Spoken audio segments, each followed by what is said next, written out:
Hey guys, good morning. 12:30, 21, almost New Year, guys. Put a little short a little bit ago about, or actually a video about my truck starting up my IDI. They're doing some construction here in the park. I've put out a few shorts like 2 weeks ago. They're replacing the sewage and water lines here in our trailer park.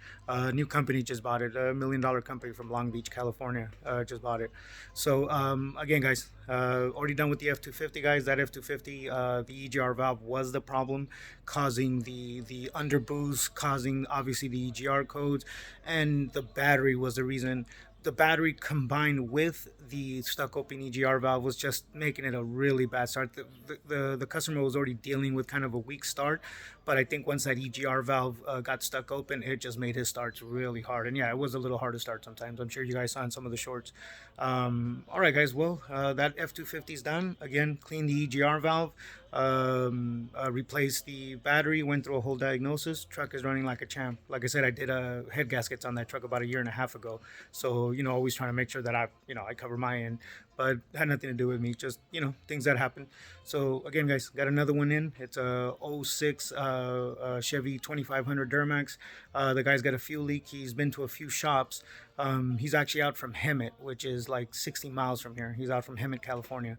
So it's like maybe like 45 miles from here. Sorry, a little exaggerated there. But so he's out from that area. He took it to a few different shops. They're charging an absorbent amount of money just to even find the fuel leak. Come on, guys. I've been working on these Duramaxes for years since they came out.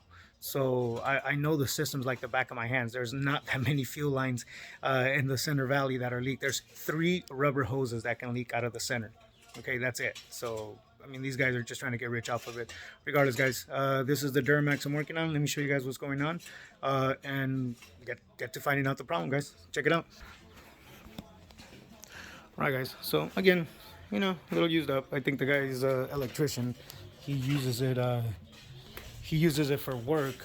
His dad has a Dodge that I fixed for him, and his dad finally told him just to bring it to me. They've been talking to me for like weeks and haven't brought it because, I'm just a little guy, guys. I work out of my house, so people tend not to trust you, things like that. But you know what, guys? You know what I tell customers all the time? I tell them, hey, if I let you come to my house for me to fix your truck, that means that you can come back anytime and complain and be mad and give me a hard time. So I am actually taking a big old risk, guys. But nonetheless, guys, I'm gonna find the fuel leaks on this, maybe see if there's anything else wrong with it, just to preventive maintenance, things like that. That way I can give this guy one great service. Nonetheless, guys, let me get on it and we'll talk to you soon. Also, get another Dodge in here soon. Cummins, who with a bad I believe it's having a #1 cylinder misfire. Nonetheless, guys, let me get to it. I hope you guys have having a great day. It's a great morning. Kind of keeps wanting to rain, not to rain. You can't see the mountain right now because it's overcasted. They said it was going to rain yesterday, but it didn't. It just sprinkled.